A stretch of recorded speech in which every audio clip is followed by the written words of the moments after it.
Good morning students. आज हम 12th की बायोलॉजी का 5वां चैप्टर पढ़ रहे हैं जिसका नाम वंशानुगति और विविधता का सिद्धांत। 5 पार्ट में आपको पहले पढ़ा चुका हूं। आज हम छठा पार्ट पढ़ेंगे। इस छठा पार्ट में हम अगला टॉपिक पढ़ेंगे लिंग निर्धारण। लिंग निर्धारण, सेक्स डिटर्मिनेशन। एक लाइन में याद रखना कि होने वाले जीव या पैदा होने वाले नए जीव के लिंग की पहचान करना। एक लाइन में यही है कि होने वाला जो जीव है या पैदा होने वाला जो जीव है उसके लिंग की पहचान करना क्या कहलाता है? लिंग निर्धारण कहलाता है। मेन परिभाषा ये है। उच्च श्रेणी के जो जीव होते हैं, उच्च श्रेणी के जीवों के अंदर चाहे जंतु हो चाहे पादप, उच्च श्रेणी के जीवों में नर और मादा दोनों अलग अलग होते हैं। मतलब उच्च श्रेणी के जीव कैसे होते हैं? एक लिंगी होते हैं। नर जननांग अलग होता है अलग जीव के ऊपर। परंतु जो निम्न श्रेणी के जीव होते हैं, निम्न श्रेणी के, उसमें नर और मादा जो है एक ही जीव के अंदर दोनों जननांग पाए जाते हैं। तो ऐसे जीव को क्या बोलते हैं? उभयलिंगी या द्विलिंगी। अब चाहे उभयलिंगी जीव हो चाहे एक लिंगी जीव हो, दोनों जीव जो है प्रजनन और निषेचन के बाद नई संतान का निर्माण करते हैं। और जो नई संतान होती है उस संतान के लिंग की सुनिश्चितता क्या कहलाता है? लिंग निर्धारण कहलाता है। लिंग निर्धारण की डेफिनेशन आपको याद रखना कि होने वाली संतान के लिंग की सुनिश्चितता, लिंग का निर्धारण ही क्या कहलाता है? लिंग निर्धारण कहलाता है। अब लिंग निर्धारण की जो है 3-4 विधियां हैं, 3 विधियां हैं जो कि निम्न है। सबसे पहली वातावरणीय लिंग निर्धारण। नाम से स्पष्ट हो गया, वह लिंग निर्धारण जिसमें लिंग का निर्धारण किसके द्वारा? वातावरण के द्वारा, वातावरणीय कारक के द्वारा। वातावरणीय कारक में मुख्य रूप से किसके द्वारा? ताप को याद रखना आप। किसको? ताप के द्वारा। तो वातावरणीय लिंग निर्धारण वह लिंग निर्धारण जो मुख्य रूप से किसके द्वारा होता है? वातावरणीय कारक अर्थात ताप के द्वारा होता है, उसे बोलते हैं वातावरणीय लिंग निर्धारण कहा जाता है। जैसे अगर बात करें हम मगरमच्छ की और सरीसृप वर्ग की, तो मगरमच्छ और सरीसृप वर्ग के अंदर जो नर उत्पन्न होते हैं वो नर जो है 28 डिग्री सी से अधिक ताप पर, मतलब 28 डिग्री सी या उससे ज़्यादा ताप पर मगरमच्छ में और सरीसृप में जो जीव पैदा होता है वो कैसा होता है? नर पैदा होता है। और 28 डिग्री सी से कम, मतलब माइनस ताप की बात करें तो इससे कम ताप पर कौन पैदा होती है? मादा पैदा होती है। ये किस में बात करी है अपन ने? मगरमच्छ में और सरीसृप में। अगर इसका उल्टा देखें हम तो इसका उल्टा हम केंचुए में देख सकते हैं। किसके अंदर? केंचुए के अंदर। केंचुए में इसका उल्टा होता है। उल्टा होता है मतलब क्या कि मगरमच्छ और सरीसृप में क्या 28 डिग्री सी पर नर है और 28 डिग्री सी से कम पर मादा है। पर केंचुए में उल्टा हो जाता है कि 28 डिग्री सी से प्लस हुआ तो उसमें मादा होगी संतान, और 28 डिग्री सी से माइनस में गए तो उसमें क्या होगा? नर में होगा, नर की उत्पत्ति होगी। तो वातावरणीय विधि पहली विधि लिंग निर्धारण की, वह विधि जिसमें लिंग के निर्धारण के लिए मुख्य कारक के रूप में कौन? ताप या वातावरणीय कारक जिम्मेदार होता है, उसको बोलते हैं वातावरणीय लिंग निर्धारण। ठीक है, उदाहरण बता देंगे सरीसृप का और मगरमच्छ का।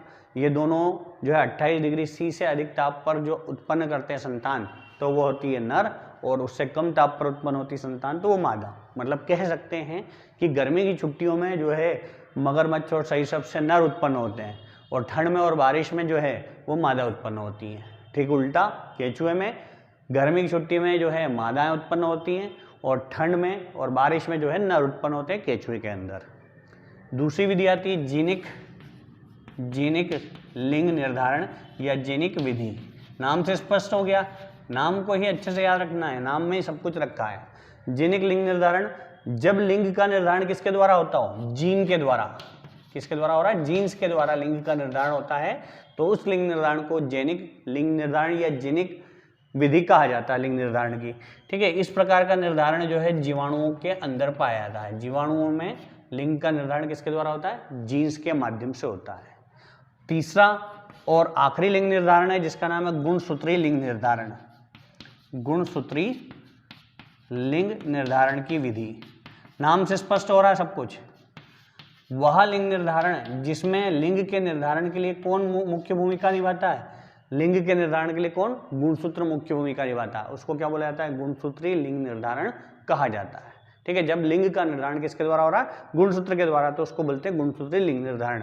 ये सर्वमान्य निर्धारण की विधि है जिसको 1905 में दो वैज्ञानिकों का नाम याद रखना, स्टीवेंस और विल्सन, इन दो वैज्ञानिकों ने इस विधि के बारे में बताया था। और सभी का मानना है कि मुख्य रूप से अधिकांश जीवों में गुणसूत्रों के द्वारा ही किसका निर्धारण होता है, लिंग का निर्धारण होता है। तो इस विधि को बोलते हैं गुणसूत्री लिंग निर्धारण। ठीक है, इन दोनों का नाम याद रखना अच्छे से, स्टीवेंस और विल्सन। इन्होंने इस निर्धारण की विधि के बारे में बताया था 1905 में। अब लिंग निर्धारण के बाद आता है अगला टॉपिक, अपन देखते हैं लिंग निर्धारण की विभिन्न विधियां। लिंग गुणसूत्र देखेंगे पहले तो, और लिंग गुणसूत्र के बाद लिंग गुणसूत्र के द्वारा जो है किस प्रकार अलग अलग लिंग का निर्धारण होता है। ठीक है, पहले लिंग गुणसूत्र नाम से स्पष्ट हो गया। लिंग गुणसूत्र वह गुणसूत्र जो लिंग के निर्धारण में जिम्मेदारी निभाता है या लिंग के निर्धारण करने में महत्वपूर्ण भूमिका निभाता है, उसको बोला जाता है लिंग गुणसूत्र। लिंग गुणसूत्र, इसको एलोसोम्स के नाम से भी जाना जाता है, याद रखना। लिंग गुणसूत्र का दूसरा नाम क्या है, एलोसोम्स। तो लिंग गुणसूत्र वह गुणसूत्र जो लिंग का निर्धारण करता है उसे लिंग गुणसूत्र कहा जाता है। लिंग गुणसूत्र को जो है एलोसोम्स के नाम से भी जाना जाता है। अगर इंसान की बात करें तो इंसान में 46 गुणसूत्र या 23 जोड़े गुणसूत्र होते हैं। ठीक है, टोटल एक कोशिका में कितने, 23 जोड़े गुणसूत्र होते हैं। 23 जोड़े गुणसूत्र में से जो 44 या 22 जोड़े गुणसूत्र जो होते हैं वो दैहिक गुणसूत्र होते हैं।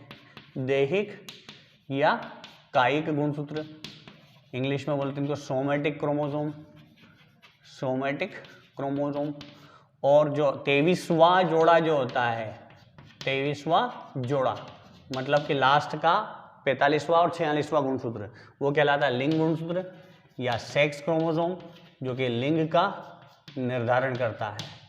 जो 22 जोड़े गुणसूत्र हैं, ऑटोसोम्स बोलते हैं जिनको, या दैहिक गुणसूत्र या कायिक गुणसूत्र, उनको XX से दर्शाया जाता है। यह हमेशा सम युग्मकी होते हैं। और 23वां जोड़ा जो लिंग गुणसूत्र है, नर के अंदर, इंसान के अंदर बात करें तो 23वां जोड़ा जो है वो XY होता है। मतलब लिंग निर्धारण इन XY गुणसूत्रों के द्वारा होता है इंसानों के अंदर। तो लिंग गुणसूत्र समझ में आया।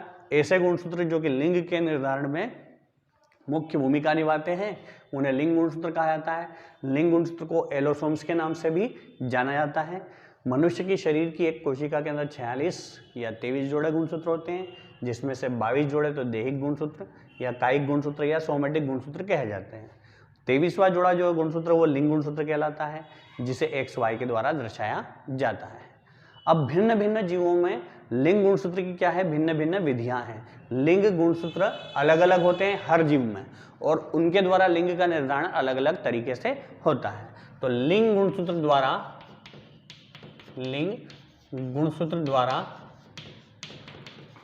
लिंग निर्धारण की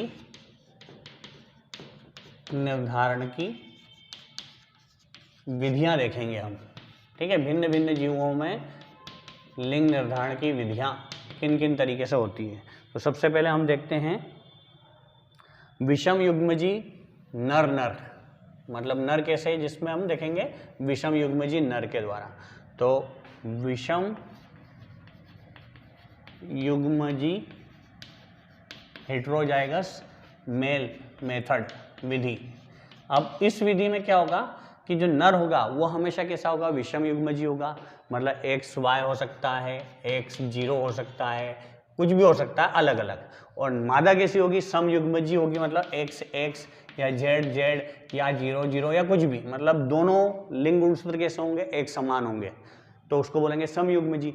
और दोनों गुणसूत्र असमान है तो उनको क्या बोला जाएगा, विषम युग्मजी। अभी पहली कौन सी विधि पढ़ रहे हैं अपन, विषम युग्मजी नर विधि। इस विधि में नर कैसा होगा, विषम युग्मजी होगा। और नर विषम युग्मजी होगा तो उसकी भी दो विधियां हैं। पहली विधि है XX मादा और XY नर विधि। ठीक है, इंसानों में और अधिकतर स्तनी वर्ग में, मनुष्य और स्तनी वर्ग के जीवों में कौन सी वाली विधि पाई जाती है, यही वाली XX मादा, सम युग्म की मादा और विषम युग्म की नर। इसमें लिंग निर्धारण कैसे होता है कि मादा के अंदर जो गैमेट होते हैं वो कौन से होते हैं, XX होते हैं, नर के अंदर कौन से होते हैं, एक्स वाई होते हैं। जब इनका क्रॉस करवाएंगे एक्स का एक्स से तो दोनों एक्स हैं, इसलिए संतान क्या होगी, मादा होगी। एक्स का वाई से तो एक एक्स एक वाई, तो दोनों ये संतान क्या होगी, नर होगी। फिर इस एक्स का इस एक्स से तो एक्स एक्स मतलब मादा, और इस एक्स का इस वाई से एक्स वाई मतलब नर। एक एक एक एक मतलब टोटल 50% नर और 50% मादा संतानें प्राप्त हो रही हैं। कौन सी विधि द्वारा, एक्स एक्स मादा और एक्स वाई नर। ये किस में पाई जा रही है, ध्यान रखना कौन सी विधि किस में पाई जाती है, कौन सा गुणसूत्र कौन से जीव में पाया जाता है। दूसरी विधि आती है एक्स एक्स मादा व एक्स जीरो नर विधि। ठीक है, अब एक्स एक्स मादा और एक्स जीरो नर विधि, इस प्रकार का लिंग निर्धारण जो मुख्य रूप से टिड्डे में, टिड्डा समझते हो आप सब, तिलचट्टे में, कॉकरोच, बग्स में, छोटे छोटे कीड़ों में, इस विधि द्वारा लिंग निर्धारण होता है। मतलब याद रखना, टिड्डे के मादा लिंग गुणसूत्र को कैसे व्यक्त करते हैं, एक्स से, और टिड्डे के नर गुणसूत्र को कैसे व्यक्त करते हैं, लिंग गुणसूत्र को एक्स जीरो से। जीरो मतलब क्या, नर के अंदर एक ही गुणसूत्र होता है, दो नहीं होते हैं। टोटल 45 गुणसूत्र होते हैं किनके अंदर, टिड्डे तिलचिट्टे और बग्स के अंदर। इनके अंदर 46वां गुणसूत्र नहीं होता। ठीक है, अब देखो मादा क्या है, एक्स एक्स, नर क्या है, एक्स जीरो। अब इनका क्रॉस करवाएं, एक्स का एक्स से, फिर एक्स का जीरो से, फिर एक्स का एक्स से, फिर एक्स का जीरो से। तो यहाँ पर ये एक्स जीरो तो क्या हो गई, नर हो गए दोनों, और एक्स वाई क्या हो गई, मादा हो गई, ये सॉरी एक्स एक्स मादा हो गई। तो लगभग दोनों एक जैसे ही हैं, पर ये इंसानों में बात करी, यहाँ पर तिलचट्टे टिड्डे और बग्स में बात करी। तो ये कौन सी विधि है, विषम युग्मजी नर विधि है। ठीक है, विषम युग्मजी नर विधि में क्या, दोनों जगह पर नर क्या है, विषम युग्मजी है। अब अगली विधि करेंगे हम इससे ठीक उल्टी, क्या है, विषम युग्मजी मादा विधि। कौन सी विधि, विषम युग्मजी मादा। मतलब कहने का ये है कि यहाँ पर क्या, मादा विषम युग्मजी होगी और नर जो है वो क्या होगा, सम युग्मजी होगा। ठीक है, अब देखते हैं विषम युग्मजी मादा विधि। विषम युग्मजी मादा विधि में हम तितली के बारे में और दूसरे जीवों के बारे में देखेंगे कि कौन कौन से जीवों में कौन कौन सा लिंग गुणसूत्र पाया जाता है। तो अब हम देख रहे हैं सरीसृप के अंदर बात करते हैं। ठीक है, पहले ZW मादा और ZZ नर विधि। मादा क्या है, ZW। ठीक है, स्तनी वर्ग के अंदर बात करें, स्तनी वर्ग के जीवों में ZW मादा, लिंग गुणसूत्र कौन सा है, ZW, और नर के अंदर लिंग गुणसूत्र क्या है, समयुग्मजी है, ZZ है। ठीक है, अपोजिट है, याद रखना। मनुष्य का ठीक उल्टा है, मनुष्य में XY नर था तो यहाँ ZW नर है। मनुष्य में XX मादा थी, समयुग्म की मादा थी, या समयुग्म की नर है। अब इनमें आपस कर क्रॉस करवाएं, ZW मादा का ZZ नर से। ठीक है, तो Z से Z क्या उत्पन्न हुई है, यहाँ पर नर उत्पन्न हुआ है, ZZ। तो Z का इस Z से दोनों Z, ये भी नर हो गया। इस W का इस Z से ZW क्या हो गई, मादा हो गई, और इस W का इस Z से ZW ये भी क्या हो गई, मादा हो गई। संतानें तो 50% आ रही है, पर यहाँ पर लिंग गुणसूत्र के द्वारा ही डिसाइड हो रहा है कि अगली संतान क्या हो रही है। ठीक है, इसी प्रकार ZW मादा और ZZ नर से के समान ही मिलता जुलता तितली में होता है Z0 मादा। ये अपन ने दूसरे नंबर पढ़ा था, तिलचट्टे बग्स के अंदर X0 नर, तो यहाँ पर Z0 मादा हो गई, और वह नर क्या हो जाएगा, ZZ नर हो जाएगा। तो Z0 मादा और ZZ नर के बीच में क्रॉस करवाएंगे तो ZZ क्या हो गया, यहाँ पे नर हो गया समयुग्मजी। ठीक है, फिर ये Z का ये Z से ZZ क्या हो गया, नर हो गया समयुग्मजी। फिर इसका इससे Z0 मादा और इसका इससे Z0 मादा। ठीक है, मादा जो उत्पन्न हुई है वो कैसी हो गई है, विषम युग्मजी, और नर जो उत्पन्न हुए हैं वो कैसे हुए हैं, समयुग्मजी। तो ये लिंग गुणसूत्र के द्वारा लिंग निर्धारण की दो विधियां हैं। एक तो विषम युग्मजी नर विधि बताई है मैंने, ठीक है, बाकी सब ऐसा कैसे ही है, विषम युग्मजी नर विधि, और दूसरी विधि कौन सी बताइए, विषम युग्मजी मादा विधि। ठीक है। विषम युग्मजी नर में मैंने मनुष्य का और तिलचट्टे का, बग्स का, टिड्डे का उदाहरण बताया, और विषम युग्मजी मादा में हमने स्तनी नहीं आएगा, यहाँ सरीसृप आएगा, सरीसृप वर्ग, स्तनी में तो अपन आ रहे हैं, ठीक है। सरीसृप और उधर बताया किसके बारे में, तितली के बारे में, इन सब के बारे में अपन ने अध्ययन करा है, ठीक है। तो ये हमारा लिंग निर्धारण की विधियाँ हुई है। अगली वीडियो में हम आपको जो है लिंग सहलग्न संबंधी बीमारियों के बारे में देखेंगे, हम हीमोफिलिया के बारे में देखेंगे, वर्णांधता के बारे में देखेंगे, या जो भी टॉपिक बचा है शायद 1-2 दिन में ये चैप्टर आपका कंप्लीट हो जाएगा। जहाँ भी जो कोई डाउट हो तो आप व्हाट्सएप पे या यहीं पर मैसेज बॉक्स में पूछ सकते हैं। Thank you.